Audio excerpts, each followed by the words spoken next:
আগের দিন রাত্রিবেলা হোটেলে ঢুকতে ঢুকতে আমাদের অনেকটাই লেট হয়ে গেছিলো, তাই হোটেলের বাইরের ভিউটা আমরা বুঝতে পারছিলাম না।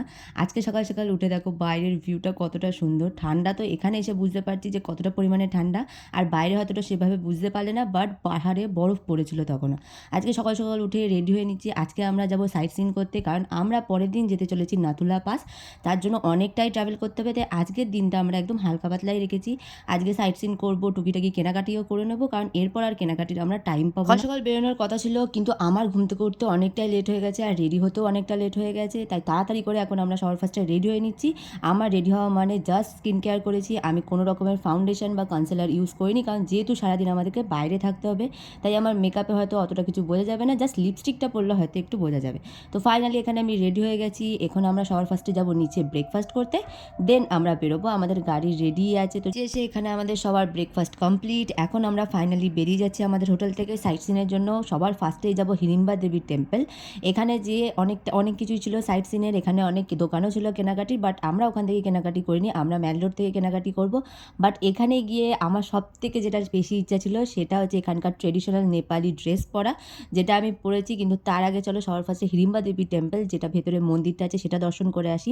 আমি ভেবেছিলাম ভেতরে ফোন নিয়ে যাওয়া যাবে, বাট না, এটা অনেকটাই নিচু ছিল, তাই ভেতরে আর ফোন নিয়ে যেতে পারিনি। এখানে টেম্পলে ঘুরে এসে আমি চলে এসেছি এখানে নেপালি ড্রেস পরতে। এখানে অনেকেই ছিল যারা এরকম নেপালি ড্রেস পরা ছিল, সেখান থেকে একজনকে আমরা নিয়ে নিয়েছি, যেখান থেকে আমরা একটা রেন্টে নেব। আর এখানে অনেকেই ছিল যারা ফটোও তুলে দিতে পারবে, বাট আমরা ফটোগ্রাফার নিইনি।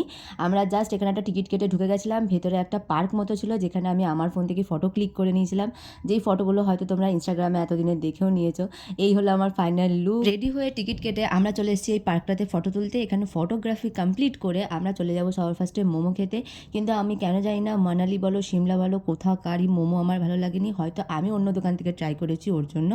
এখান থেকে বেরিয়ে আমরা সবার ফার্স্টে যাবো একটা বুদ্ধা মনেস্ট্রিতে, যেটা হচ্ছে ম্যাল রোডের ওপরেই ছিল। আর এখান থেকে এই মনেস্ট্রি ঘোরার পর আমরা যাব কেনাকাটি করতে। বুদ্ধা মনেস্ট্রি আগেও অনেক দেখেছি, এটা হলো ফার্স্ট যেটাতে আমি ভেতরে ঢুকতে পেরেছিলাম, আমার বেশ ভালো লেগেছিলো। আর বুদ্ধা মনেস্ট্রির বাইরে এগুলো কী থাকে আমি জানি না, এই গোলগুলোকে, বাট আমি শুনেছি এগুলোকে ঘোরাতে হয়, তাই আমি এটাকে ঘুরিয়েছিলাম।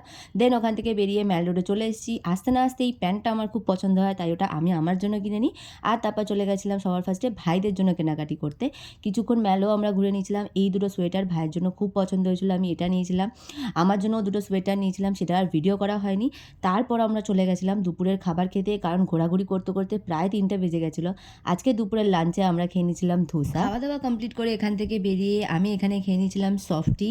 আর যেহেতু আমাদের অনেক কিছু কেনাকাটি হয়েই গেছিলো, আর কোনো কিছু ঘোরার ছিল না, তাই আমরা ফাইনালি চলে এসেছি হোটেলে। এখন কালকে দেখাবে আমরা কোথায় যাচ্ছি।